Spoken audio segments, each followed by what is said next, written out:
Hey, hi, is that Marcia? Hi, Aditi. Yes, Hi, it's Mazia. How are you? I'm good, thanks. How are you? Yeah, I'm good, thank you. Thank you Uh, so much for organizing this. no worries, Um, my pleasure yeah, actually. I was actually looking forward to it. Sorry, I'm not opening my camera. I do apologize for that. That's Um, fine. yeah, I've got a small baby with me, so I just that's why. Oh, oh, how old is he or she? It's a boy, 10 months old. Oh, I have a same. I have a girl. She's 9 months. Um, Oh, that's just turned great. at nine. Okay. Yeah, I can Uh, totally understand. oh, yeah, I know. Like sometimes he just want to hop on my lap and sit and want to look what I'm doing. Yeah, And it's hard for me to speak to someone. So that's why I just, be prepared whenever he wants me to pick up. So that's why I just don't open it. uh, But yeah, that's I fine. was That's totally looking. as per your comfort. Even if you want to show him on the camera, that's also fine. Okay. But I was Hey, actually hi. looking forward for this one. Thank you so much for organizing it, especially as a beginner in IT. Lot of things are there to learn, and I was very much interested in business analyst information because I have recently done Azure fundamentals. So after that, I was like, Oh, nice. maybe I can get some understanding about it. So yeah, Okay, that's good to know. Yep, I hopefully I hope the session will be helpful for you guys. Since I think most of the audience will be people who are looking to change or starting in business analysis. So what I'll do maybe at the end of the session, I'll keep 5-10 minutes for that as well to address all those questions. I'm happy to okay, extend if people want to stay back and, if we feel we're not able to cover enough in an hour and then we need another 15-20 minutes, I'm happy to stay back and take up the questions. So sure, sure. let's Thank you see so how much it for that. goes. No Thank worries. you. Can you see my screen? Something that says finding your superpowers in business. Yes, yes, I can see that. And do you see the disclaimer now? Yes, yeah, I Okay, can see all that. right, all good. Well, we'll give few more minutes. It's just 8 o'clock. Sure. Other people to start. Do you want to give, is there something that you want to tell me in advance that you would like to be addressed? I think if you're doing Azure, I think you're more looking for a technical BA role or you're looking something on the business side of it. That's the thing about it. Like, I'm not very much sure what is the difference between, like, I'm not very confident with coding because I'm coming from a very different background, accounts, Mhm. customer service, and I've got around 8 years of customer service and accounts experience. Oh, But wonderful. Yeah. it's something to do with, now I'm looking to work from home. I'm finding something, and IT is more in demand now. So that's the reason I was thinking that's okay. Maybe I can just go Yeah. in cloud, and I've finished that course, but most of the things, whatever I'm just finding it online, is business analyst has got something to do with the managing stakeholders and everything. So I was like, okay, maybe I can transfer my those skills in this one. But what is the difference between a technical analyst and business analyst, and like what Okay. kind of course do you have to do? Is Azure enough? Is that enough course to step into the entry level role? um yeah, so needs some more, like, basically I just want to get more information in depth so I can just find how to find the job, entry level job. um what are the technical side of interview questions, like recruiters will Oh, ask. okay. I Mhm. haven't frankly kept that as part of the discussion today, but again, as I said, maybe at the end of the meet, this presentation, maybe we can discuss that. Sure, And sure. I'm happy to connect on otherwise as well. Okay, you can reach out to me on my messenger, or if you're a part of WhatsApp group, you can catch me there. I come from a business analyst side, from the business side of the analyst, not from the technical BA side, but I do have some overview on what they do because I come from a developer background. Okay. So hopefully I'll be able to connect. In core business analysis is same. What we Yeah, do as a business analyst is same. And but yes, there are different kind of business analysts. We'll cover that hopefully. I do have a sure. slide on that. And then Yeah, let's go. I think we are good to start. Okay, there are people still joining in. Maybe I can sure. start with my intro. So I am working, I have 16 years of experience, and I started my career as a developer. Um, and slowly and gradually, I moved to business analyst role. I was very lucky. I found the role within the company. Actually, it was not something that I planned. Sometimes I think the things are meant to be. One of my managers saw the potential for me to be in business analyst, and she walked up to me and asked me to move to business analyst team. And that's how I was moved to business analyst. But I was more moved to a team that was more working with the business instead of technical business analyst. We had technical business analyst back then, but the position was in the business team. So I started my career as a business analyst in that sense. And currently I'm working with a commercial bureau. It's called Alien Australia.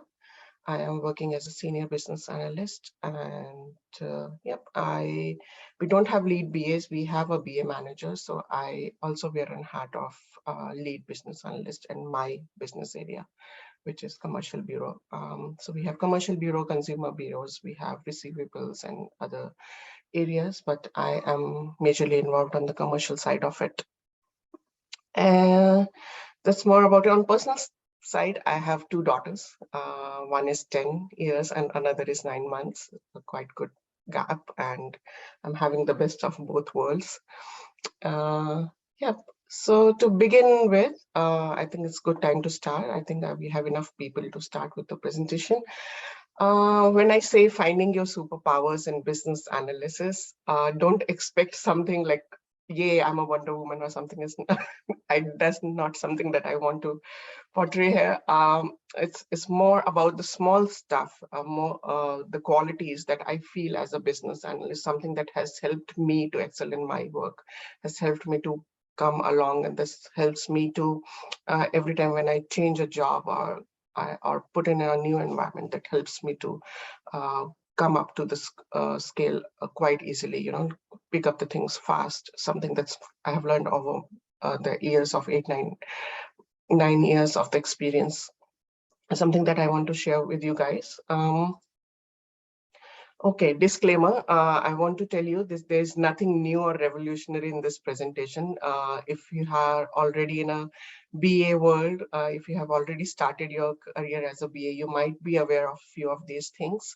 And if you are looking to change in BA role, maybe you have already read about these things. I'll just quickly go through. I just want to revise those things for you, or if you are completely new, if you're still taking a decision that if this is the right role for you, or if it's something that you should be pursuing as something that's what I'm trying to achieve today. What I'll be covering is the knowledge areas. We have had BA sessions earlier. I think I need to record this. Sorry, Isha asked me to record this session. Okay, I'm already recording it, it seems. Um, what I'll be covering is the knowledge areas, the BA knowledge areas. If you guys are aware of, if you have ever heard, there's something called as BIBOC, IIBA. It's an International Institute of Business Analysis. What happened is few years back, I think 10 or 15 years back, there were a group of BAs, they combined together, they came together from US or Canada. And then I might be wrong, you have to go on the site and read about it. So they came together and then they built an institution. The idea was to bring the all BA knowledge on a common platform, that it can be used by other people. It's something that's been useful for across the world. And it's just a quite big institution, very aggregated. Like if you have done a certification from IIBA, it does make your resume stand out. It's not an easy certification. Uh, so I'll be covering few of the knowledge areas from that. It's quite extensive, but we'll quickly go through whatever we can as the time permits.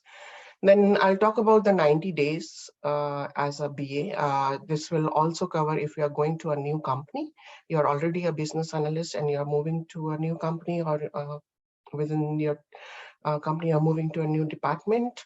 And also I'll cover if you are someone who has just started your career as a BA or looking your career to start as a BA.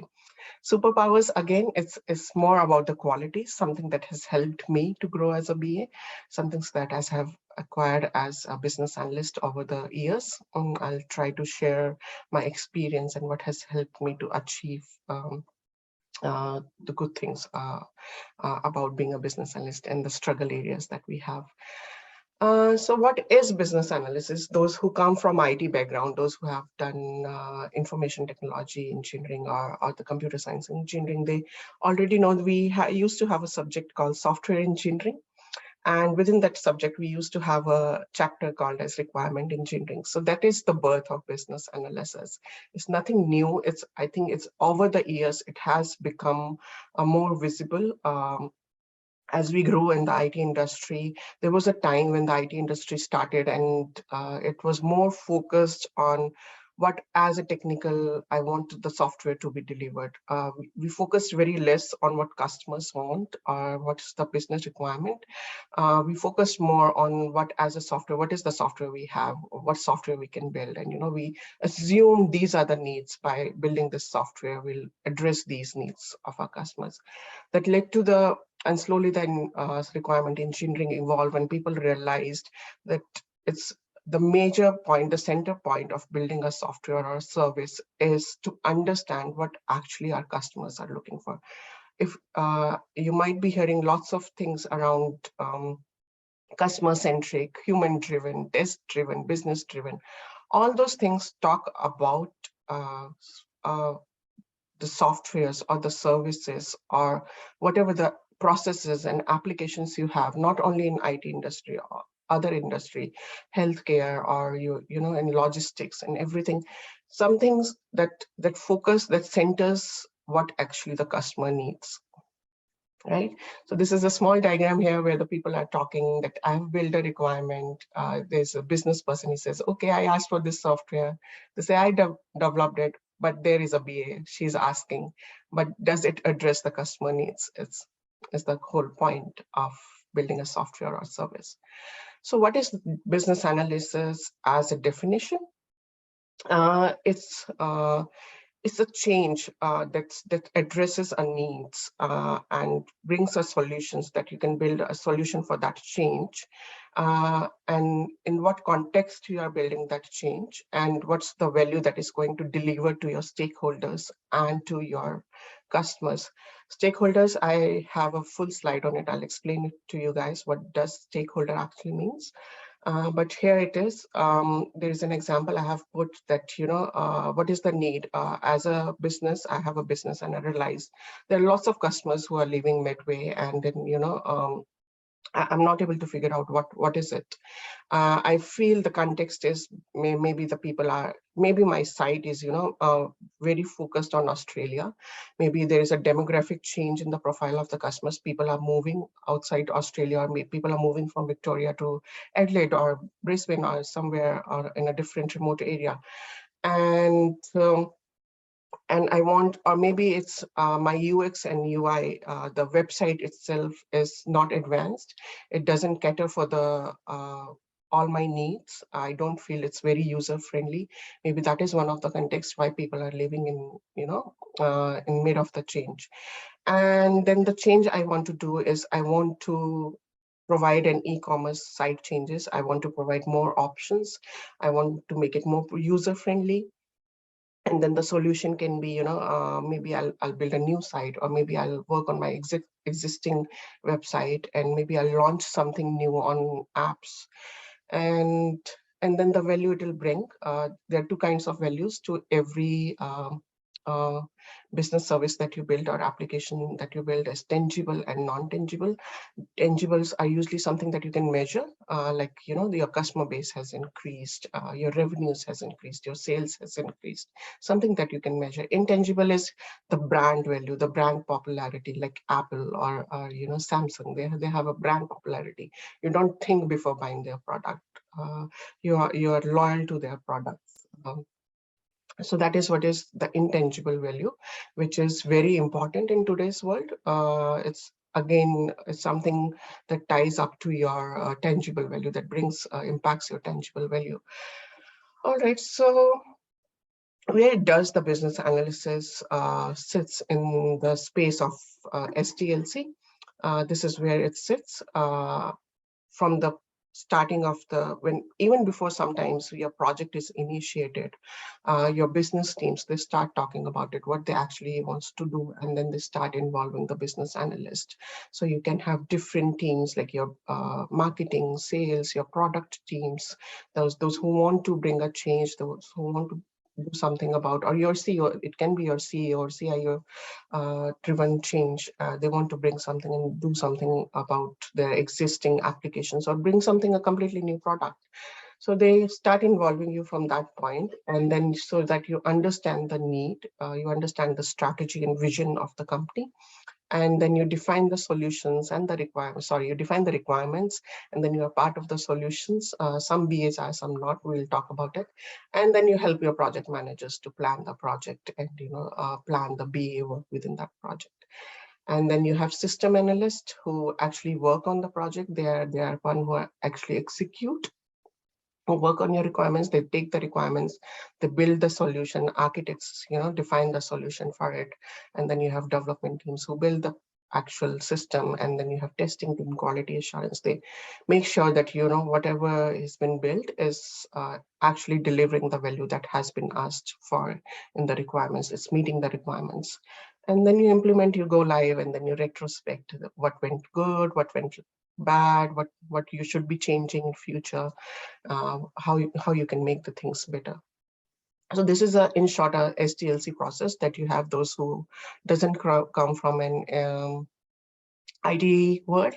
I felt this will be helpful, so I hope this gives you a bit of overview how actually IT teams work.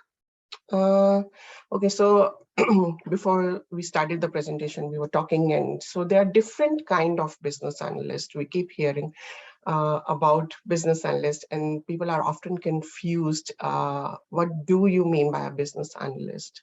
See, any person, anyone can be a business, anyone in your company can be a business analyst. Anyone who takes a requirement, who understand the business needs and transform it in a form that it can uh, can be implemented in a solution, is a business analyst. You don't really have to wear a hat of business analyst to be a business analyst in an industry. I personally believe that if you are someone in, like when I was a developer, I was always keen, what I'm building, what I'm coding is how is it going to help the business? What is actually, they're going to, how's the end picture looking? What are we actually trying to achieve? So if taking that business a need and requirement and keeping the customer as a focus and then coding, and so I was in turn doing something that is business analyst does. So there are different kind of business analysts. There are technical business analysts. The technical business analysts are more someone, usually the people, those who are developers, they move to technical business analyst role. You are not supposed to write code, you're not expected to write code, but technical business analysts are very good with technical systems. They understand how coding works, they understand how APIs work, servers works, how your SQLs work, how the different components of the technical system works. So usually someone who has a very strong, especially in IT background, so usually someone who has a very strong IT development background can be a technical business analyst. Your business analyst or the business process analyst or the product business analyst are the one who deal with the business analyst if you have a team of technical business analysts, or you do talk directly to developers, or it can be other way around. You just have a product team and then you have a technical business analyst, and then the product team directly talk to technical business analyst, and then they in turn talk to your dev team. So it depends on the company metrics. Data business analyst, as the IT world grew, as the more and more data has been accumulated, we have people now as data business analysts. They are very good with algorithms. Anyone who has worked with data or DBA kind of role, I think, can be a data business analyst. They work very closely with data scientists. They're very good with crunching numbers and building, like, they understand the language of data. They can look at the data, and then they can understand what is data is actually trying to tell them. I have a very uh,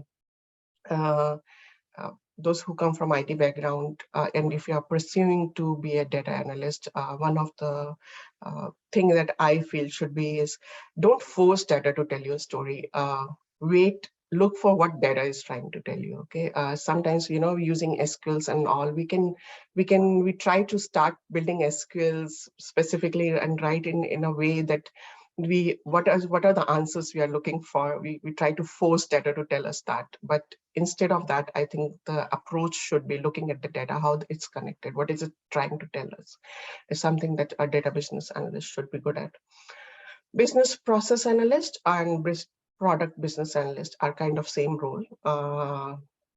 Personally, as per my experience, this is what I have seen. They work on writing the project scopes, defining the product scopes. Like your product team will tell, okay, this is what I want to build as a product, and then you write as a scope that within this project, this is what we are going to do for that product. Then you define the customer journeys. You try to understand the pain points of your customers, and after that, you have business requirements, and then you pass on those business requirements to your technical business analyst or your dev team. If you don't have a technical business analyst team, you end up writing functional business requirement, which are a mixture as more detailed of business requirement and some part of the technical components. And then you have technical, obviously the technical business analyst can also write functional business requirement. If you are in that metrics where you have a business process analyst and a technical business analyst, then your technical business analyst can write a functional requirement as well. And you just write a scope, customer journey, and your business requirements. So this is what we have.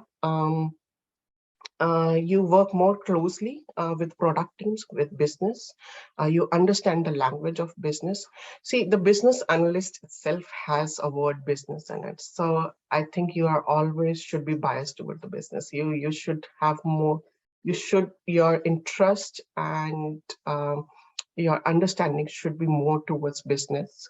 Uh, we are in a world, I think there are hardly anything that can't be achieved via software. If you know good coding, if you have a good sound development teams, there are enough tools and available in market, enough softwares available in market that need or requirement can be addressed. So you do have to keep your technical and system limitations in mind, but you have to think more from the business side of how this particular change and requirement is going to address the need and the pain point that my customer is going through.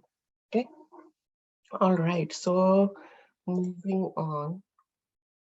Uh, So these are the knowledge area when I was talking about, sorry, I think, yeah. So these are the knowledge area that I was talking about. These diagrams come from Bebok book. Currently they have version 3, the IIBA. And I'm looking at the scope and the audience. I am planning to cover these 4 areas. Why I'm not covering strategy analysis? Usually business analysts are very less involved in strategy analysis. It's usually our product teams and business teams who build a strategy of how they want to do the things.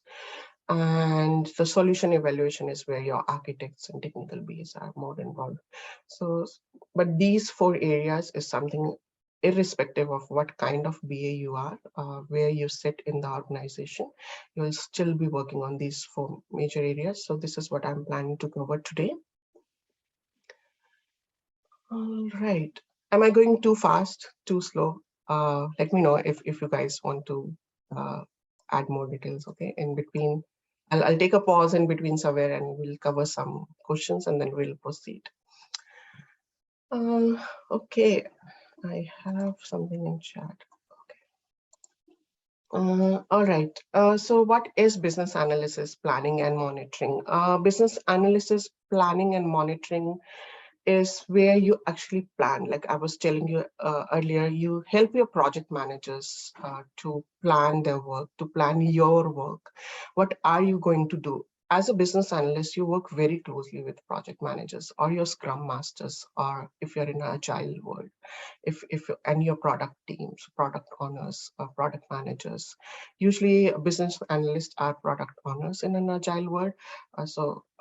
But then working with product managers and your scrum masters and your project managers, you work very closely with them. It's your job to support them, uh, to help them plan the things in a better way. It's very important for the success of the project.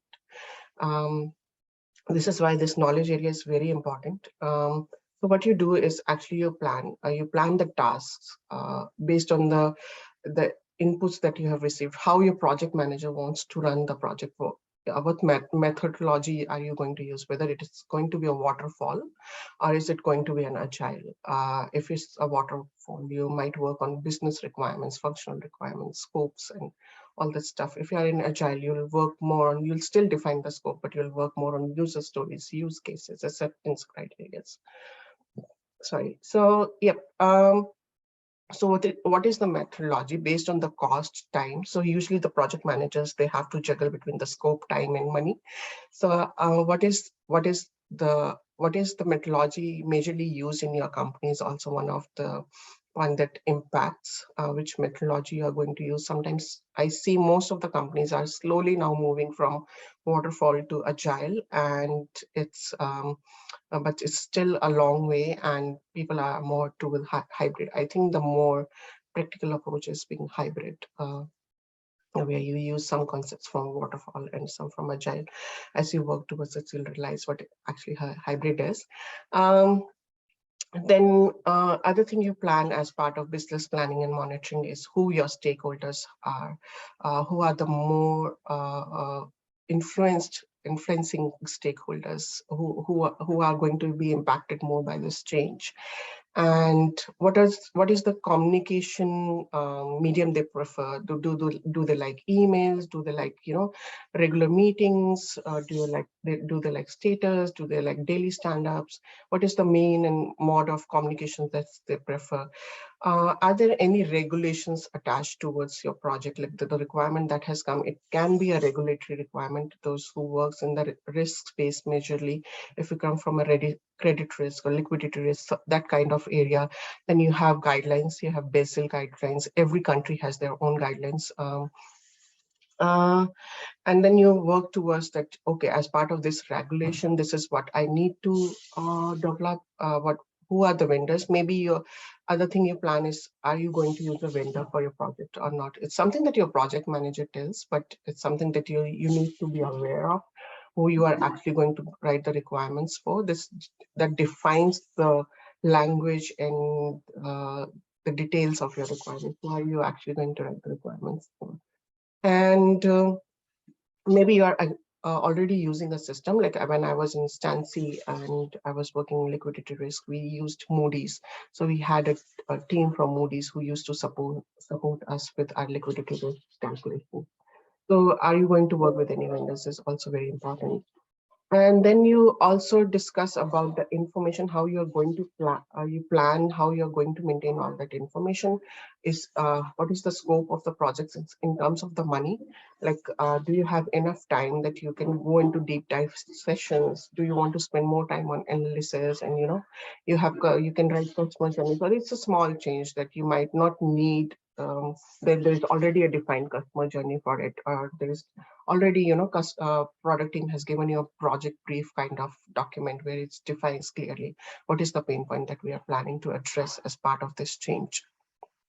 and you don't need to do spend that much time, and then your project managers just want you to write. Not an ideal scenario, but it's a real world. People sometimes they're very constrained. Projects are usually very constrained by the cost. So if so you plan with your project managers what how you're going to maintain that information and where you're going to store it. Like if you're in agile world, are you going to just write the user stories directly on your Jira cloud board, or are you going to write the business requirements on your Confluence? By the way, Confluence is an online documentation like repository kind of thing. It's like you can go and write your documents, automatically controls the version. It's a very good tool. It's really nice if you have ever used it. And you also then plan and you also plan the governance around it. So that's why we have a RACI metrics here. By governance, I means who is responsible for what in your project. So I have taken a high level example here of usually the request and need. It comes from your sponsors, your business, your product teams. So they are responsible and accountable for it. Responsibility is who is actually going to work on it, who is actually responsible to complete that work. Accountable is who is actually going to sign it off, who's going to validate and say, okay, this is the right thing. And then informed is people who need to be informed about it and consulted that before you do that work or during when you are doing that work. It's always good to consult those people and get more information around that thing. So, and it's very good to always draft a RACI metrics. It always, it helps with the negotiation. It helps with the signing off process. It's very difficult, believe me, to get someone being accountable for a piece of work and then getting the sign off in it. It's one of the biggest challenges that business analysts and project managers face in real world. So if you have a RACI metrics which clearly defines the roles and responsibility of people in that project, who's accountable for what are they going to sign off, what they do, who is responsible for, who's the ownership, where the ownership lies. And other thing I want to add, accountable should most likely keep it limited to one person. If you have more than one or two people accountable for same piece, it's very difficult to get sign off. You'll be running around the people all the time otherwise. So it's very good, good practice to clearly define where the accountability lies. Who is going to, when you're writing the requirement, who is accountable for writing, signing off that requirement, who's going to validate it, how you are going to verify that requirement. If you have an operational or technical requirement, technical system requirement, who is going to sign it off from your technical teams? Is it an architect who is going to validate it? Is it an operational head who is going to sign it off, or your head of development who is going to sign it off? Or when you come to on the business side, is who is the product team from the product team is going to sign it off? Or do you need a sign off from the marketing or sales or billing, finance? Who is actually requirement if who is actually accountable for that requirement in that particular project? So, and then second line requirement, BAs are responsible for writing, but be mindful here, the accountability still lies with your business and product for signing it off. You're responsible for writing it. You're responsible for consulting with different stakeholders, bringing all the information on the table, writing it down. But it's ultimately your business or product manager who's accountable for signing it off. Project plan, again, it's your PM who's responsible and accountable for the plan. He gathers the information from everyone in the room, and then that's why it has CICI, consulted and informed. He consults everybody while drafting the plan. He takes the estimates, and then he inform everybody that this is the project plan, these are the timelines that we are looking at. Development team is again responsible for writing the codes, building the system, but again is your project manager's accountability to see that piece has been developed. It's in a good shape. to make sure that everyone is working.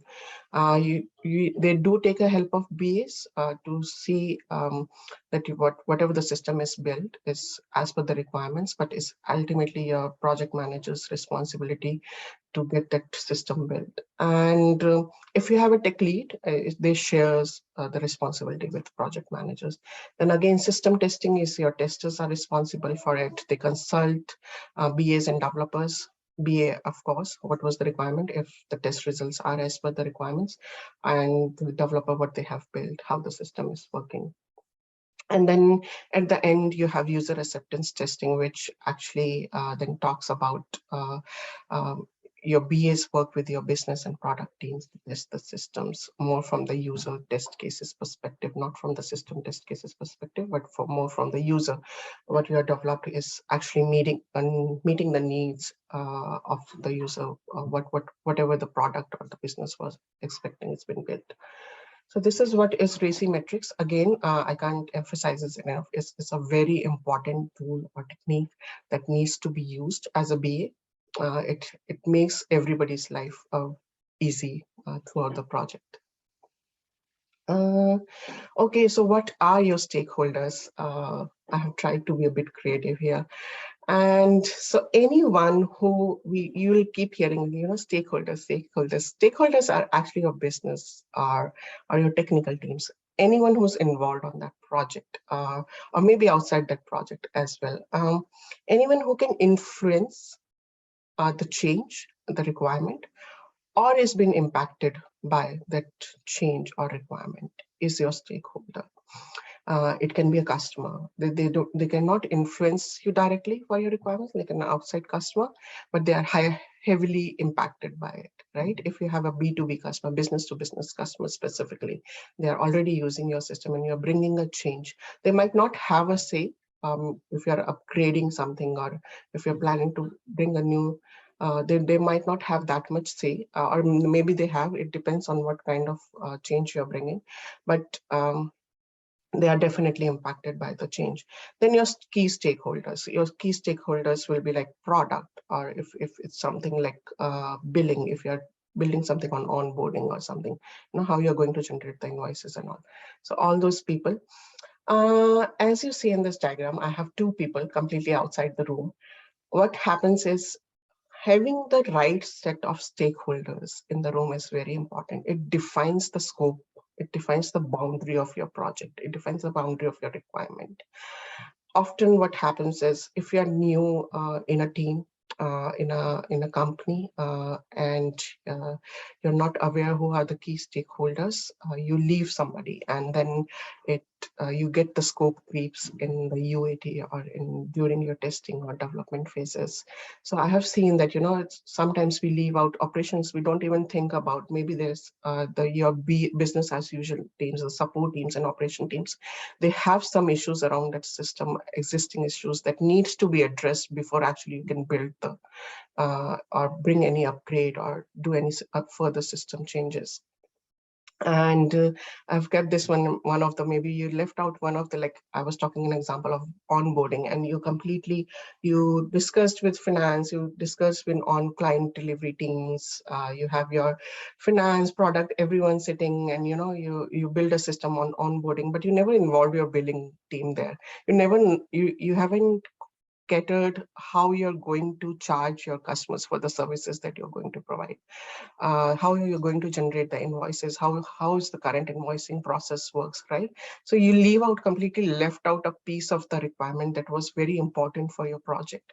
So always have your eyes and ears open, work with your project managers, with your leads, your business analyst managers, to figure out who are the actual stakeholders that needs to be involved in the discussions from the very early on, so that you gather the right amount of information, so that you can define the correct boundary of your scope. Um, Okay, so the tool and technique that we usually use is this map. Uh, this is how you can understand where your a particular stakeholder sits on on the X bar, we have interest or impact, how impacted they are by the change that you have. And on your Y-axis, you have the influence. I don't know if I'm saying X and Y other way around. But the thing is, like, how much they can influence the change and how much they are impacted by that change. So usually we maintain a stakeholder metrics, and like you have a project sponsor. Where does he sits? He actually sits in this quadrant. He's highly impacted because ultimately the goal is to generate the more revenues to keep the customers happy, and they also have a high influence because they are the one who are paying for the project, right? So they sit in this quadrant. Then you have uh, this quadrant, keep completely informed. Like your customers I was talking about, they're highly impacted by that, but they have very low influence on what you're going to do and what you're going to change. There's no direct, try to understand, like, though you always keep customer, like, design has to be customer focused or human centric or, test driven. But there are customers who will be left out. Maybe you have 10 customers, out of that, 5 are very influential and you gather for their needs, but then there are 5 that they are impacted, but they because they are not generating that high revenue, or they're not that involved with you, so they are impacted, but they don't have an influence. So always protect the interest of the people sitting in this quadrant. It's your responsibility to think from their side, to be in the to stand in their shoes and think about what actually, how am I going to help resolve the issues that they're facing? How am I going to meet their needs? Um, then you have a quadrant here, regular minimal impact. These are usually vendors. They have very low say. They don't have much say in what change you are bringing. They're just there to provide services. You do usually don't cater for their requirements. You do hear them. You're regularly in touch with them because they know a lot about technical systems. So you do want to understand how it works. But from the interest perspective of that project, it's something that you usually don't consider much. The most difficult quadrant is this one, anticipated and meet the needs. These are the uh, people or stakeholders who are very influential. They influence your change. Like, they come into the meeting and they'll be but they are not at all impacted by the change. It might not be even their area, but they are there, because they have a say in the company. And then they bring up the needs and that you might not cater for, or so the always try to move people from this quadrant to either this quadrant. That's the best approach. Or to, if you can, if you're that influential, if your manager can work with you and you can move them to this quadrant, the low quadrant, where it's a low impact and low influence. Good for you. But if you can't, then try to move them to manage most thoroughly, like, make them being invested in the project. Maybe cater for their need, if that's something that maybe they are happy to sponsor some more, add more needs, and happy to sponsor, push in more money to it. So always try to move people from this. You should always have a strategy to deal with the people, especially sitting in this quadrant. You maintain a stakeholder repository. Most of the projects does. You tell that who are the sponsors, who's the product manager, who's the customer, who's the vendor, and you write a name and then which area they are. These last 3 columns is something that doesn't go into a stakeholder repository that you are going to display. Okay, this is for your internal purpose, so that you understand who sits where and what is the actions strategy that you want to follow. Like I have said, that someone who's project sponsor, you want to partnership with them. You always want to be in good terms with them because they are very influential. They are the one ultimately paying. So you need to address their needs. So you always do your partnership with them. You build a friendship with them. And then you have customers, you protect their interests because they don't have a say. They're sitting outside, they don't know what is happening. So you protect their interests. And then again, as I talked, that I've taken an example, there is a product manager who doesn't work on this product, who is not involved, but he's very influential. He came into the meeting, he's bring out the questions, how you're going to address that, how you're going to move that points. That's something that you have to move towards. All right, enough said on the stakeholder analysis. Next thing that it comes to is your elicitation and collaboration. That's the next knowledge area that I want to talk about. Uh, Collaboration, as we all understand, collaborating with people, working as a group to achieve our objective. You all want to build a system that meets the needs. Everyone at the end of the day want to deliver something good. Uh, uh, so you collaborate with lots of people. That is what collaboration is. We'll talk about this in coming slides. But what is elicitation? It was a new word for me. I don't know about you guys, but elicitation. If I tell you in my language, it's deep diving. It's deep diving to get that information, that relevant information. Um, that gives you a right direction for your requirements and addressing those needs.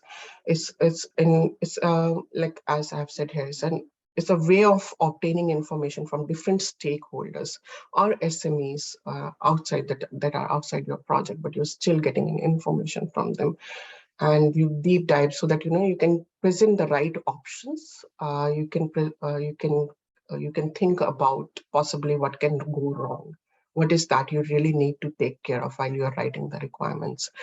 It's a very important task for a business analyst. Now I have talked about in here as prepare, conduct, confirmation. So what I meant by prepare, so elicitation, the techniques are you interview people. By interview, I exactly doesn't mean the interview process that we have while we are looking for a job, but in interview, like going to people and asking them how a system works. What is the, like if you're talking to product manager, what is exactly product manager trying to achieve by that requirement? What's the need? Why? What is the basis of that needs? What is the context? Always focus on what is the context. Context is very important. Unless and until you don't understand why we are doing something, what we are, if you just focus on what and how, and you leave out why, you'll never be able to deliver a good product. So it's very important to understand the context. Why are we doing that thing? Why what is the need? And what is the need of, like, where did it arise from? So it's something that your business and product teams, they're usually very happy to tell you. Go and ask them, interview them. Always do your homework. It's very important. That's where the document analysis come. If you have a requirement, you are involved from the, usually you are, as business analyst, from the initiation phase. Go and read how the current system works. What are the current challenges? Go and whatever the information that you can gather on that system, or on that business functionality. Go and do document analysis on your conference, or if you have something, other history repositories. Like we have Confluence, and then we also have our old buried folder where we have lots of history data. And go and read about it. Read as much as you can. Try to take notes when you are reading. Make notes. It's very important to take notes as a business analyst while interviewing, while doing your document analysis. Always take notes. Draw small diagrams so that you can refer and easily understand. I always have my personal notebook and pen always in my hand when I'm in office or when I'm in a discussion with anyone. I always take notes. It's very, very important. Other thing is observation. Sometimes when you go to people, especially if, like, people in the support team or SMEs, they have so much going on. You are just involved on one project or two projects at a time, but they're involved everywhere. They have so much work to do. They don't have sometimes time for you to actually, like, make you sit and explain you things. In that case, I think the technique is observation. You can ask, okay, at what point in time, like, do you do this stuff, like as a support? I remember I wanted to understand, we had a process where we were manually onboarding customers. So we used to get a file from billing and finance team, and then there was a lady in support team who used to, use that file and writes and does few manual steps to before onboard those people in the system. So I understand that she doesn't have time to make me go through step by step. So I just asked her what time does she do that job, so that I can just go there and observe how she does it. What are the steps she's doing, and not to intervene. You have to understand you are not there to disturb them. You're not there to ask too many questions at that point. Your job is just to sit back and observe what they are doing. So observation is one of the technique that you can use. Brainstorming, you can bring all the SMEs if you, whenever you get time. SMEs, tech leads, your key developers, testers, or your business people in the same room and brainstorm. Now that you have gathered, okay, this is the information that I have gathered from my previous techniques, interview, document analysis, observation, and then, this is what I feel, how the system is behaving. And then you brainstorm, okay, what are the next steps? What is the best that you can do to address that need? Brainstorming is another technique. And then prototyping. Prototyping is something like wireframes, like usually if you're working on building a site or something, website or an app in your for your company, then prototyping is one of the techniques that you use. Like you have wireframes, you have process flow diagrams. Prototyping is okay, and there are two types of prototypes. One is use and something that you just build and then you throw it. You don't have a plan to use it. I'm not getting the word for it, but and other one is other type of prototyping is you actually from the starting, you are a very well established team, and from the starting that you can build a prototype that can be used when you actually start building the product. Like supposedly, if I take an example, um, you're doing the credit risk scores calculation, and you're creating a credit risk report. Basically, take an example of you're building a report, okay, and that is getting some information from the system. So maybe the source of that is can be a Microsoft Excel. That report, you build a wireframe, and you want to actually just make that wireframe public and see how your customers react to it. And the data that it's gathered from just can be a Microsoft Excel sitting in the behind, and but once you see that okay, there's a good response, and maybe you should build that report or that product, then you start working with your technical teams, and you build a proper system that supports that report or product uh, completely. So prototyping is very important. It gives a view of how your system is actually going to look. Visuals are, we as a human beings, we are very good with visuals. When we see something, we can actually tell more about it, like okay, I like it or I don't like it, other than words. So prototyping is very important technique for illustration. Okay, and other thing, when you are doing illustration and something, I want to talk about the rapport that you have in a team. It's very important, uh, very important that you communicate and you network with your teams in a right way. You build that networking throughout the company. When you join a company, that how you conduct yourself, how do you come across? If you're someone who comes across as that not approachable, or someone who's if somebody walks up to my desk, I'm always showing as busy, and sorry, I don't have time for you and all this. Once or twice is okay, but I'm always coming as someone who's not approachable, who's not open for discussions. It flows both ways, but I think as a business analyst, it's very important that you're approachable, you have good communication skills, you have very good empathy for the people in your team. Every team, don't judge and empathize with people. Try to understand where they are coming from when they're telling you some information or how they are behaving, and then use that to build a networking with them, to become their friends. And you want to come across as a friend, as a business analyst. You should have that trust with your team. So it's very important for your interviewing and observation and brainstorming sessions that you have that rapport, and that uh, connect you are connected with people, and that they take you as someone they can trust, and they're happy to share information with you. Yeah. Now moving on to the third knowledge area. I'm covering a fourth knowledge area before the third one. I'll go back to that. That is requirement life cycle. That comes, I think, it's best to discuss at last. So I'm discussing the fourth one before. So now you have done your stakeholders. Who are your stakeholders? How influence? What is your requirement? And you have done the brainstorming sessions. You have illustration. You have so much information with you. Um, now it's time to put that. Now it's time to put that on paper and start writing those requirements. So this is how the usually so what is the requirement? Requirement is the useful representation of needs. Usually your companies, they have templates. Most of the companies that I have worked with, they already have a template for their business requirements or their functional requirements. Uh, but your job is to write the right information, getting the right amount of information. Um, and design is the useful representation of your solution. You now need, requirement and solution can be subjective. Okay, where you sit in, like I have a CEO, and CEO comes up and says, okay, I want to increase the profit by 2% this year.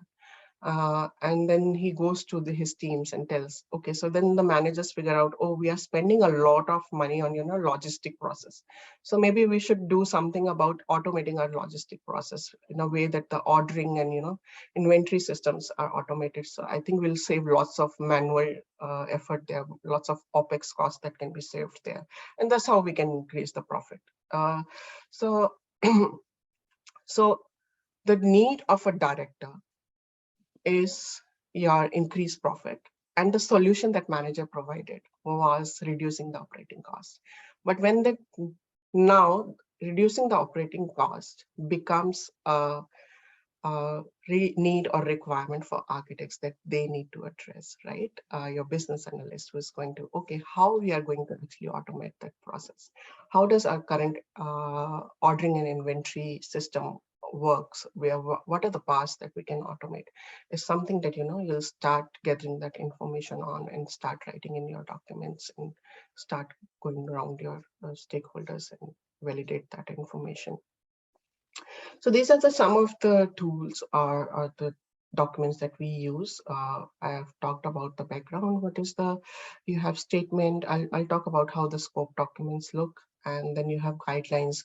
Uh, um, some companies might have a guideline on how, like they can have a definition of done. Like this is how, when I say that this particular requirement is done or achieved, there's a success factor. Like if you have a success factor, or I'm able to increase my customer base by 5% in next quarter.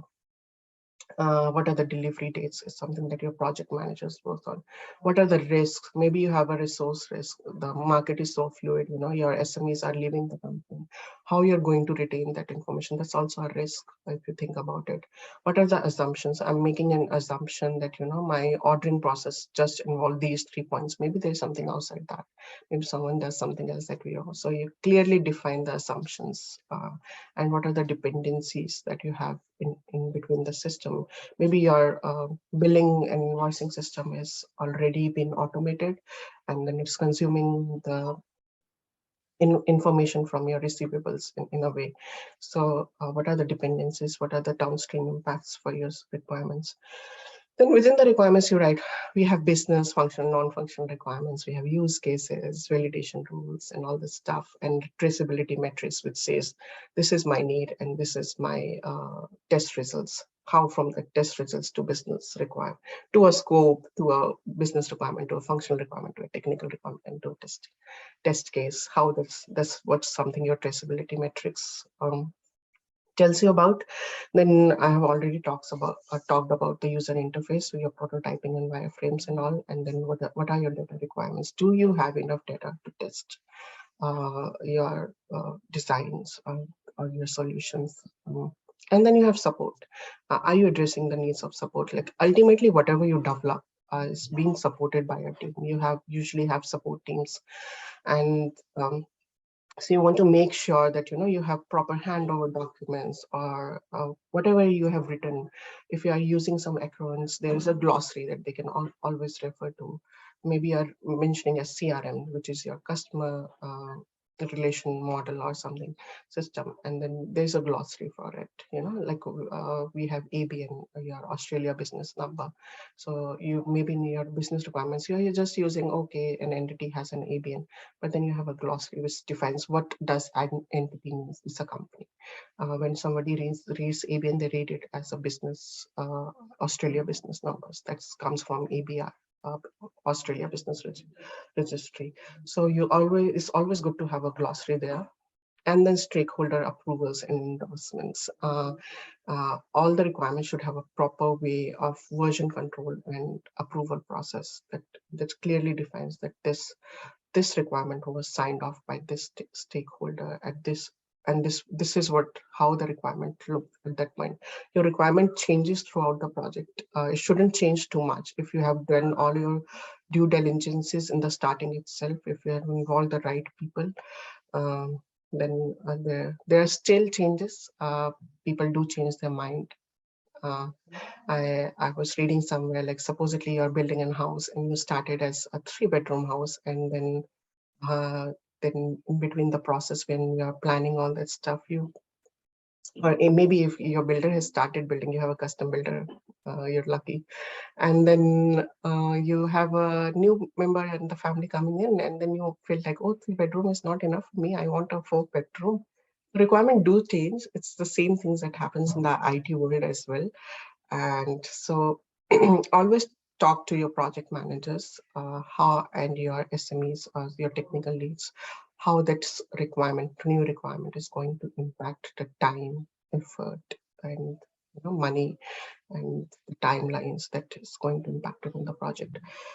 So having said that, oh sorry. Um, Okay, so this is how usually a project scope. Uh, this is what a project scope. This is not a template. This is just what I feel we usually write in the project scope. That's what I try to get a voice. What is the objective? Maybe in a small 2-3 lines. What is the current business state? Um, uh, and then what is the future business state that we are trying to achieve as part of the project? And then you have your functional scope, how the functionality is going to be changed. Your non-functional requirements, it's very important to have your non-functional requirements. I can't emphasize it enough. There are times I have seen people completely ignoring non-functional requirements, and it ultimately lead to a product or a system that's not usable enough, and you end up, spending next year again on the same thing.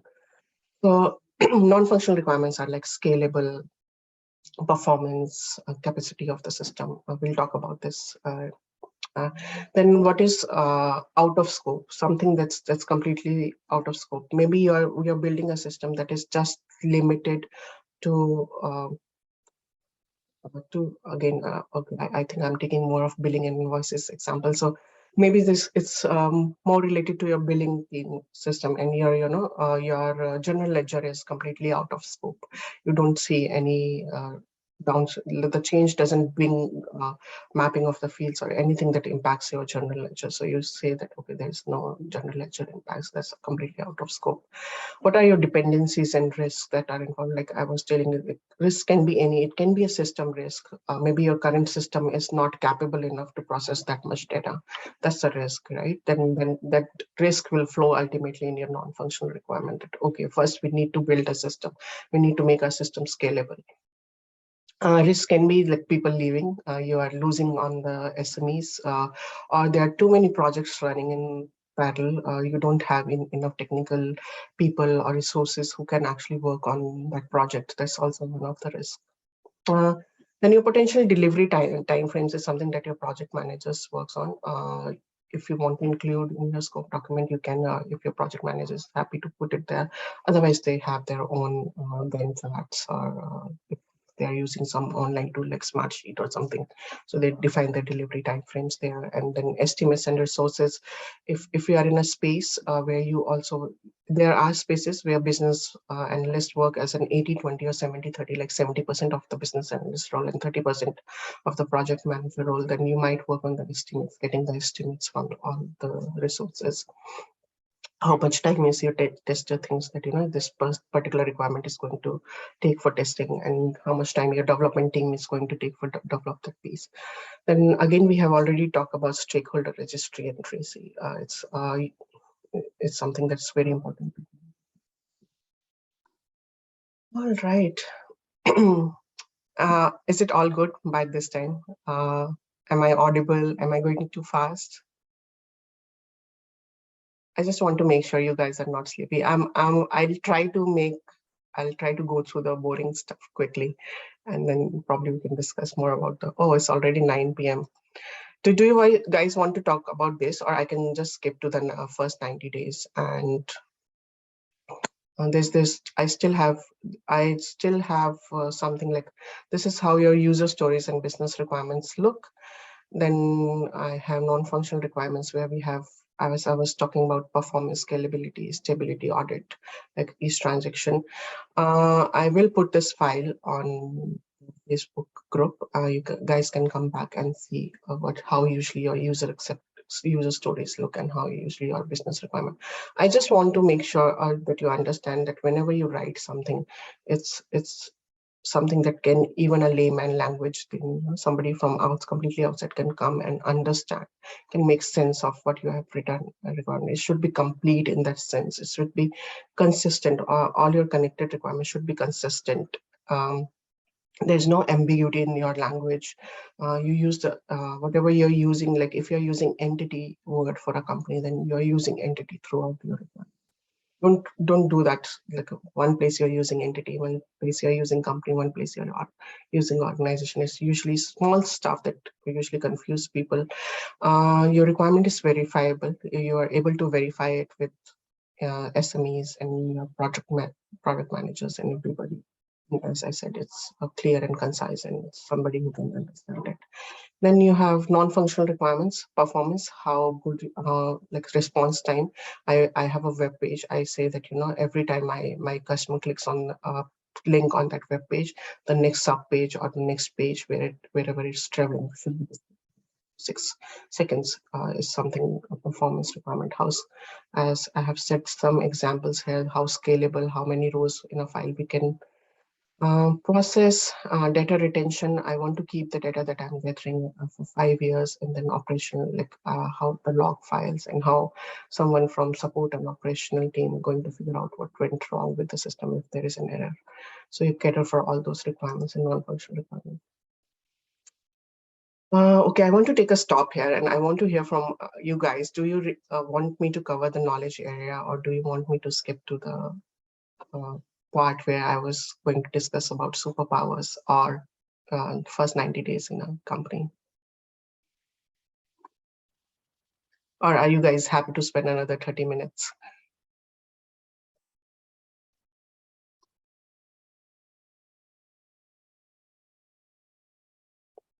Okay, so what I'll do, I'll skip to the first 90 days, and then I'll come back to this one for those people who are happy to stay back, right?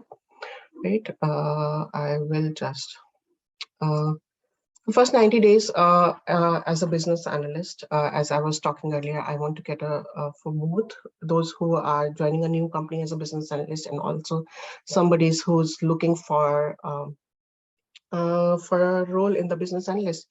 So before you apply for a role, I think if you're coming from many different backgrounds, like even if you don't come from an IT background, always think if this is something that you really want to do. Always talk to the existing people who are doing that role and understand what their day-to-day life looks like. What are the challenges that they face? And try to think that is it something that you want to do really?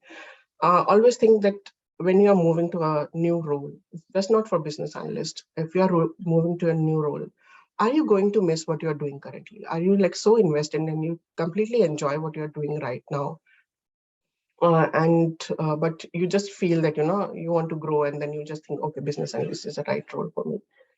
So always think about, sorry, those things. If what you do currently is transferable skills, what you can take from your current experience, or even if you have a break from your like previous experiences, or even if you have done a study, if you're just very first job, what are the transferable skills that you have currently that you can take up to your new roles? As a business analyst, you need to have very good communication skills. You are going to write so much. You have your whole job involve runs around like writing and communicating and talking to people. So it's your communication skills needs to be really good. You should be very clear headed with with your thought process. Your networking skills, as I talked earlier, if you are someone who's friendly, who feels there are different kind of people. There is nothing wrong in it. If you are someone who's an individual contributor who likes to work in silos and all, I don't think business analyst is the right role. Business analyst job itself is you don't know anything as your own. You work with people to get that information and put it on the table. So if you are someone who's very good at networking, then this is one of the key skills that I feel as a business analyst you need. Resources, again, as I was talking, talk to people, go and read on search about, go and do, attend some events or webinars to figure out what actually a business analyst does, and then if this is the right role for you. Second thing is establish yourself early determines your success. I actually always feel you should always prepare yourself. You should like if you are coming completely from a non-IT background, then try to do something like basic IT uh, what do you say, certifications or trainings, or just go on Udemy or LinkedIn or YouTube.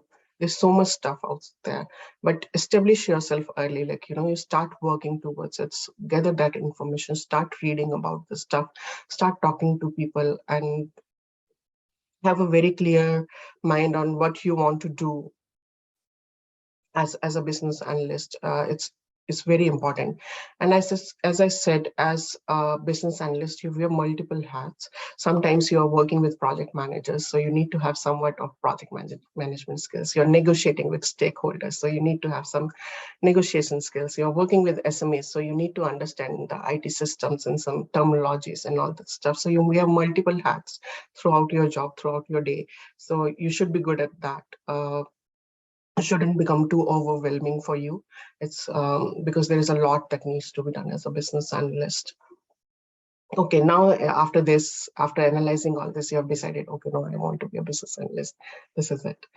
But um, so what you are going to do, you appear for the exams. We can talk about how you can prepare for it. Uh, but like supposedly you got a job as a business analyst somewhere. So what, uh, usually if you are a senior business analyst or someone who has already worked in this field for 3-4 years, you're very clear with what you want to do.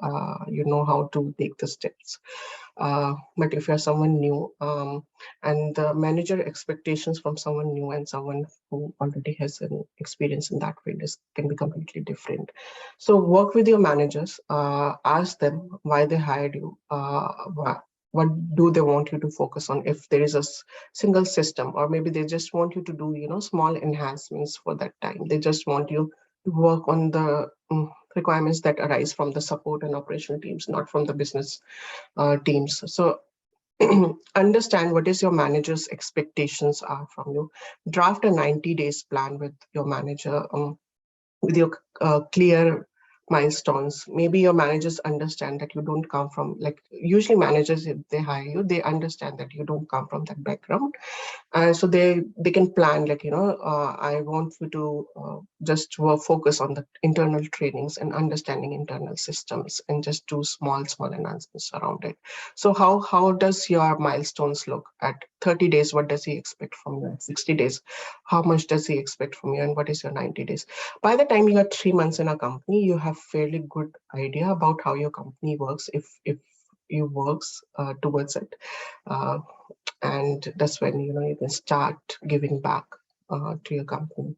um, have a weekly meeting with your managers. Always talk about what happened within that week, what you felt went wrong, what you felt went wrong. As I have said here, don't just discuss problems. Don't just go with, I don't know how to do this. I had this and then I have this problem. This person is not behaving. Don't go with those kind of problems. Try to be as constructive in that meeting as possible. Uh, that's why I'm saying just don't discuss problems. Discuss your achievements. You I have learned this something new. I think I know a little bit more about this system that I have worked on this enhancements. I had this challenge, like, I was talking to a stakeholder, and two stakeholders were not coming on the same table, like on the same options. I worked with SMEs, presented different options, and then, I helped them to take a decision. So what you have achieved in that week, something that you want to talk about and to understand if you're going on the right direction, on the path that your manager expects you to be. Again, as I've said, set clear milestones, where when your manager expects that you should be done by these trainings. What are the project delivery timelines? Ask for help, and ask for it often. Usually, I feel when you go in a new job, we are very restricted by the idea of what will people think about me. It's a good thing. It makes you work more, but don't hold yourself back. Your manager, the people who have hired you, wants you to succeed in your role. They have hired you for a reason. They have spent time and effort and money to bring you in the team, so they want you to succeed. So always ask for help from your managers, from your team leads, from your senior business analyst, the people around you. Ask for that, how the system works, how is this stakeholder. Don't judge anybody, but try to gather as much information as you can. And always do your homework. When you go to someone and you have a question, try to first find out yourself. Like, maybe your company build a product that is like on the company sites itself, their main web page. You have lots of information. You have uh, your document repositories. Go and read about it. Like when I joined my current company and I was working on commercial bureau, I wasn't aware of what is commercial bureau. So what I did is I went on the company website. I read about what are the products that we offer. I went into on my conference pages and in my history folders and read about the system. I tried to, like, I remember I walked up to an architect. I remember somebody told me this is the architect for commercial bureau, and I walked up to his desk and I just said, I just want a system design document from you. That's it. And then I just read about it. Usually people are very happy to help. This what I have seen. And if they're not able to help, it's maybe because they're very busy. So try to find a way to get the information. Always get the feedback. Be very open with the feedback. It might not be the right feedback. Maybe the time and the situation was like that they have an image of you like that. But it's always good to hear what people think about you, and try to work on it. Like from your business stakeholders, take them on coffee or meet them offline, just not as a part of project, somewhere in the lift or somewhere. If you have met them, try to build that relationship and ask if their needs are being heard, if they feel that you're right addressing or writing the requirements in the right way, that they are able to understand it, and they're just not signing because they are restricted by the timeline and money. So always try to get that feedback from your technology stakeholders. Ask them that if they were involved at the right time, or they want to be involved in starting, or maybe later, maybe they were involved too early, where that 1 hour was completely waste for your technical team. So always try to gather that information. And then finally, your manager, always ask for feedback. Your managers knows what's going around. They have a very clear vision on how you're performing. So they get the feedback from everybody in the room. So ask them that, how you're performing, and then try to, if you feel there's something that needs to be improved, try to come up with a plan with your manager and work towards it, dedicatedly work towards it. Uh, so apart from that, this is the process that I usually follow when I go somewhere. So first step, when I go, I try to complete my trainings every time we join a new company, and there are few dedicated trainings that needs to be done. Try to complete that within the first week itself. Uh, and then start gathering on the information. What are the tools and softwares that your company use? What are the systems and the products? You can start from product, that what are the products that your company is.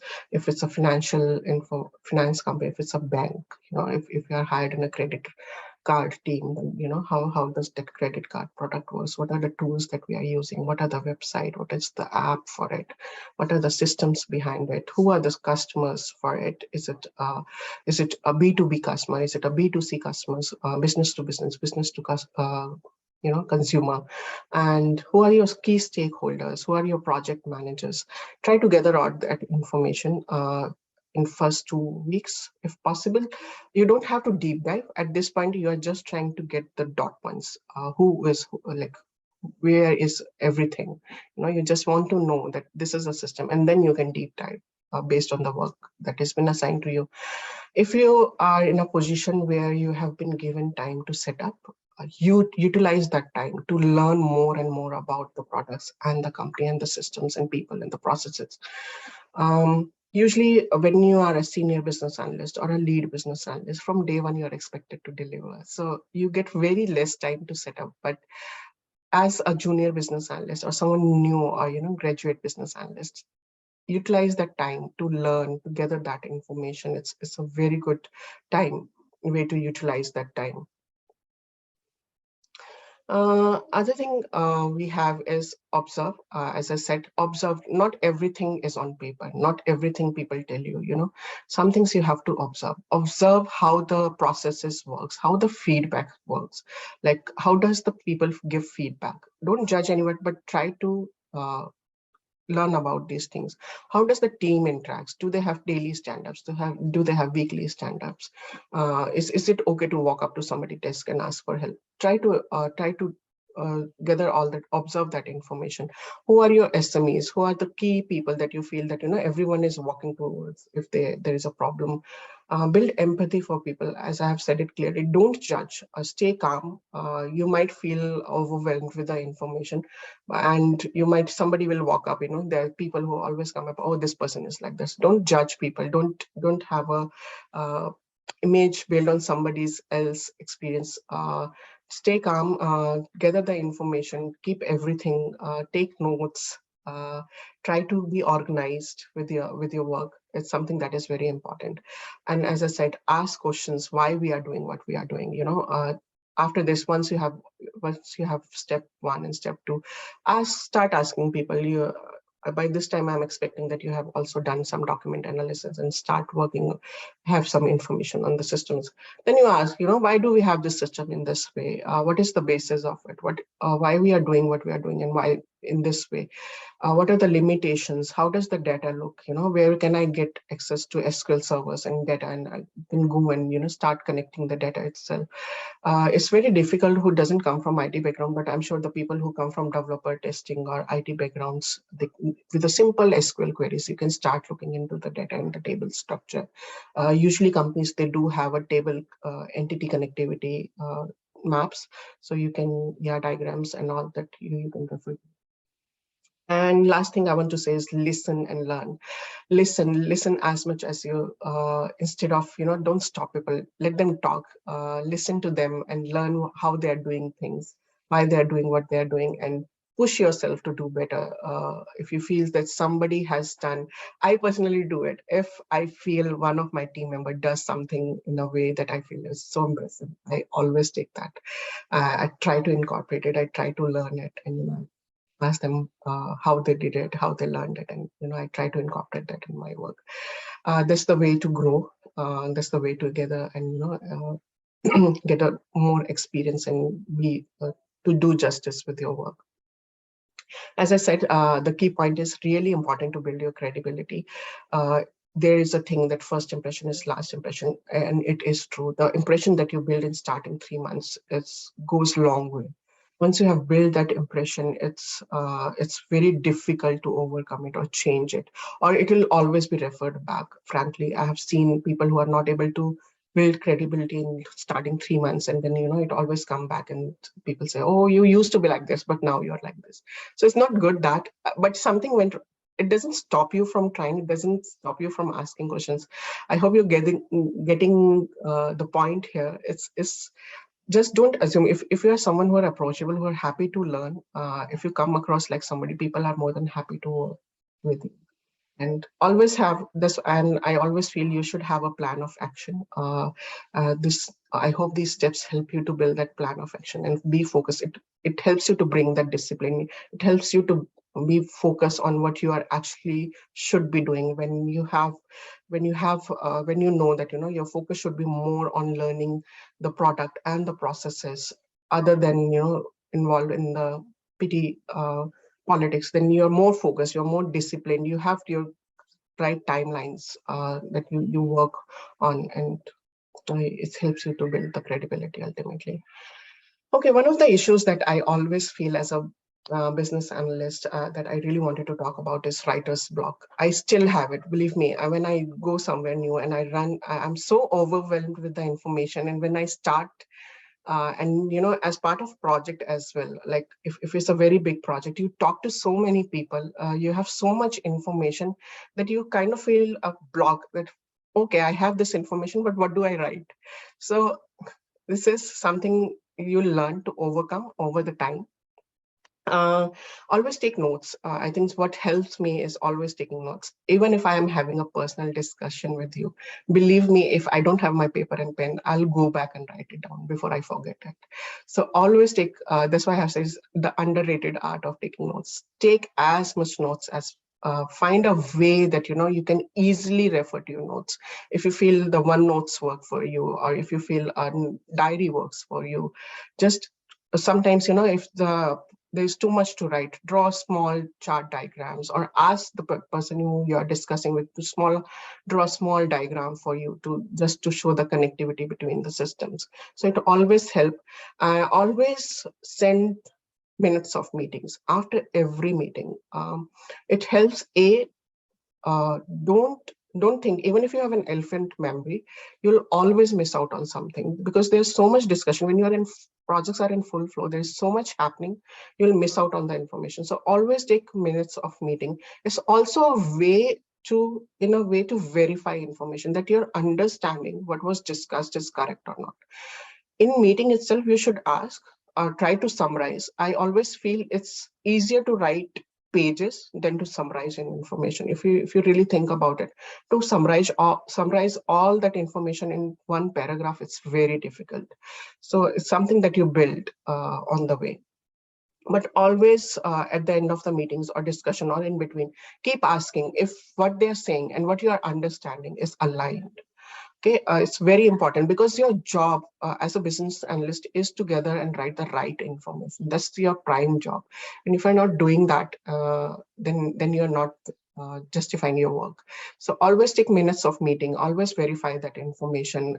Minutes of meeting also says, like sometimes people don't sign off and then they say that, oh, I never said this. So when you write it on minutes of meeting, it's a way of saying, okay, this is what was discussed. Maybe they forgot about it, right? Sometimes when you're discussing and brainstorming, somebody comes up with the idea. It happens with me also, and then I forget about it. And then if I have it on MOM, then it's very easy to refer it back, and it will help you to start writing your requirement.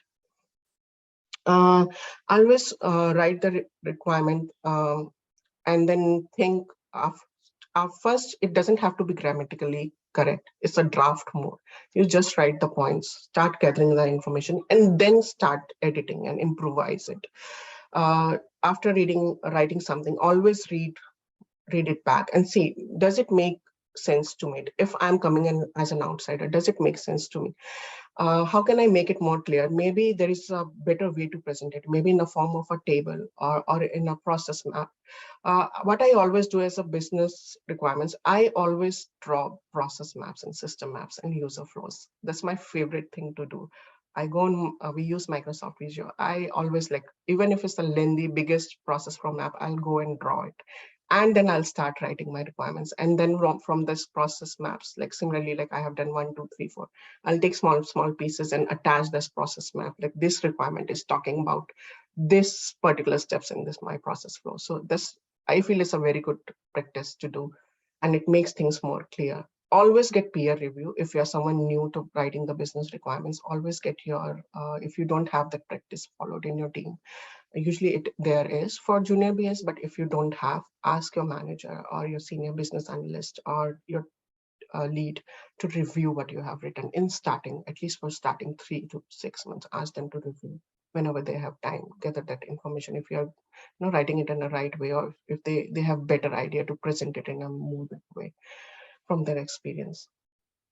And then the superpowers, I'll quickly go through it. I want to finish it in the next 5 minutes. Superpowers is context. So you have to understand that you are not SME. You're not expected to be an SME in most of the cases. You will become an SME over the course if you are stayed with the same company for 2 3 years. You'll, because you'll be working on so many stuff, you will kind of become an SME, but there will always be a part of the systems and processes that you'll not be aware, which your SMEs are actual SMEs or the architects are involved, because they are working on the same system from different projects and different people. So they definitely know more than you.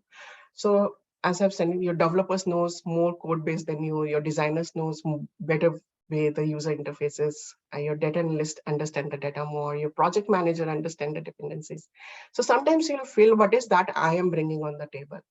Imagine, um, so you have 10 people who wants to discuss something. Y- So you are the table or Zoom call that brings them together and discuss it. And I mean, you do way more than that, but you are that common build or point, that connector in between all of them, that get that information. And your magic lies in translating that information that everyone can understand. Someone is talking in French and someone is talking in Chinese. You are the translator in between them. So both of these parties understands what they are talking about. They're aligned, they're on the same page. This is the magic that I personally feel that is the superpower that a business analyst have. Um, Explaining the, when you are talking to technical teams, you can talk in their language. You can understand the technical complexities, and then you can convert that in a way or in a language that your business teams can understand. It sounds easy, but it's very difficult when it comes to it, to bringing people on same page. And then always focus on why, what, and how. Always understand why we are doing what we are doing. Unless and until you don't understand why we are doing what we are doing, is there's no point. Your what and how is never going to be right. So focus on why, and then what we are going to do, address that why and how we are going to do it.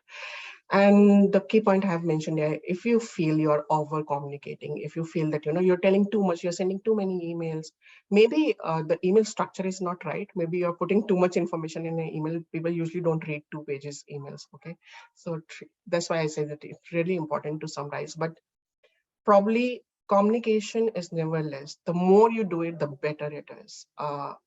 That's why I've said, if you feel you're over communicating, you're probably just doing just enough, as much as required. But if at a point you feel you're under communicating, believe me, you're right.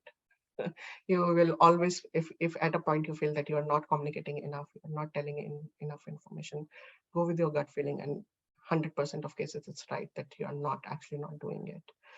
And this is what I have seen. I wanted to tell you as a business analyst in 1 minute what you have good. You're good with gathering information. You are connecting good with connecting dots. You are someone who's good at observing people, processes, how people are working, how the teams are working, everything around you. You're very good at observing. So you can sit back and connect the dots. You have good communication. You are someone who's very approachable. Anyone can come up to your desk and ask for information. You are good with networking. You're friends with everyone. You empathize with everyone. You understand how they work, why they work, the way they work, and you try to resolve, you try to address their needs, just not on the requirement or project needs, but outside that, you try to address people needs. You're a quick learner. You are maybe in a system like I was in PeopleSoft, and then usually companies are now moving from PeopleSoft to Workday or Salesforce. So you're someone who's very good, like you always learn, you're always happy to learn, you are happy to learn the new systems and all. You're highly adaptive. The system change, process change, people change, stakeholder change, project manager change. You can just go and adapt to all the environments. You're very highly adaptive. You're persuasive because you're always working. You know the information. You have the facts. So you have a persuasion skills, and you're very organized. You deal with so much information, so many people. It's very um, it's, it's the necessity to be organized, to make sense of everything around you. And as I said in the starting of the discussion, business analyst needs to be more biased towards business, because as it says in the name, you are there to understand what business wants. Unless and until you don't understand what is your business need, what is the pain points that you're trying to resolve for your customers, you're never going to deliver a good system. So this is it. And last thing, you can't save the world alone. try to understand that it's a team effort. You should be a good team player, and it's a combined effort, and that's what make you succeed in your role, whichever role you are. That's it. And this is my LinkedIn. If you want, guys want to connect on LinkedIn, this is my LinkedIn link there, right there. I hope people are still awake. I hope I have covered the right information that you are expecting. And do you guys have any questions? I'm happy to take it now.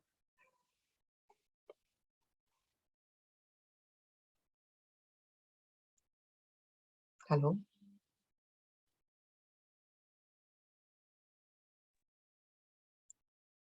Hello. Yeah. Hi, Nitya. Hi, Aditi. It was a lovely presentation. Thank you so much. Oh. And this is I'm just starting a career switch towards business analysis. Mm-hmm. So I've been preparing myself a little bit. I have learned SQL, Python, and Tableau and other softwares. So I have recently secured an interview with one of the big four banks Mm-hmm. uh, as a business analyst. So I need to know whether any sort of specific business analysis certification is that I'm supposed to do. Will that might add some weight to my resume? Okay, so personally, I feel, see, if you want to do it for your learning basis, Mhm. you can do from IIB, like I was referring and earlier. There are other small RMIT and all, they have courses on business analysis. If you want to do it for, but if your resume is already selected for interview, I Yeah. think you should focus more on preparing for the interview. Mm, Uh, uh, what are there, like you need to understand if they are hiring on the business side or on the technical business analyst. If mm, they're hiring you for, if you're the call that you have is for technical business analyst, mhm. then go to the job description and read what are the technical systems that they are asking for. Usually Yeah. in job description they mention that you need to know API or SAS or something like that. So Mm, try to read a little bit about that. mhm. If you are on the business side, they'll very clearly, the recruiter or the person will tell you that we are looking for a credit card, someone on the credit card. So Mm, maybe read about something about how the credit cards work in the yeah. bank scenario and Yeah. all that stuff. Try to build more on the business knowledge. But Mhm. if you have worked, even if you have worked like an internship, try to Mm, come up with one or two situations where you feel that you can utilize, that you have learned from, and then you can yeah. utilize. Always follow the star approach in your Mm, projects. What was the yeah. situation, the task, and the actions, and then what was the result, right? Read more about star approach on Google, Yeah. how to address, but be very clear and concise. Like as I said, as a business analyst, everyone expects you to be very good with the communication skills, and if you are able to convey in your um, I remember I had an interview and I was selected for it. I didn't know anything about that business functionality, but I was very clear with my answers. Uh, Mm, I wasn't stretching it too much. It wasn't too short, too big. And I followed the star approach, and I said I was able to convey that even though if I don't understand that business, I am capable of learning it on the job. mm, I gave examples. mm, I gave them, like when they were situational on like how do you handle a tough stakeholder, then what are the steps that you took last time. mm, So try to come up with 3 4 examples. Don't keep mm, repeating one situation. For example, mm, for all the answers, always have 3 4 readily yeah. situations. Even if you don't have experience of business, as I said, that if you have worked as a developer or tester or in the customer teams or customer relationship teams, you have situations where you have handled difficult customers, Mm, handle difficult situation. mm, Try to see how that fits as a yeah. business analyst, and bring that in your there are 2 ways, usually interview wins. One, your interviewer drives this. One is that Yeah. interviewee drives it. So try to be the driver of the interview. Okay? Mm, Try yeah. to bring your interview, come along with your story, the story that you are trying to tell. Yeah. Sorry, I think I misspelled my question. I have completed the interview. So, Okay. and I have 5 years of experience as a personal banker in India. And as you said, I used a star approach to answer all their Mm. questions.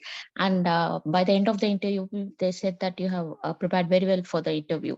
So I Mhm. think that's a good thing. Oh, yeah, that's really nice feedback. Yes. Yeah, that's a good feedback. But and I was interviewed for the position of business intelligence analyst. Okay. Uh, I'm not sure. I feel like I'm positive that I might be selected for the position. So I Mhm. want to know, is there something I could prepare extra to make that first Ye- Yeah. impression? Yeah. Yeah, same things. Like read about the knowledge areas. Okay. Go on Udemy and like search for the business intelligence. Like if you feel the Tableau is something that I'm so sure after your interview you know what they are actually looking for, right? The if they're using a reporting tool or something, so you can start working, learning on that reporting tool. Um, and the major, I think, start looking towards how fluently and how in a better way you can write business requirements, whether you are business intelligence analyst or someone, yeah, ultimately you'll be writing that stuff somewhere. So try to start working on those, like go on the Google and look for different templates, the way people, there's so many good videos on YouTube which tells you what is the better way to write a user story or Yeah. business requirements. Go and do those trainings on Udemy as well. And in your job description, as I said, if in your job description, if they mention specifically about a business area or a Mhm. tool or technique, Yeah. then most likely that's something that you're going to work on. Okay. It does Yeah. change sometimes, like people hire you for something else and then they feel you fit somewhere else, and then that's something that you can't anyway judge in before you join. So, Yeah. but go back to the job description and see Yeah. if they mention some business area or a tool or something, and then Mhm. start preparing for that.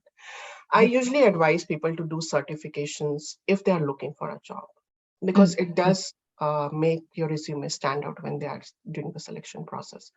Mm. But outside that, I will. I'll stop recording. I think it will kill the memory. I'll not be able to Okay. upload. I'll just stop the recording.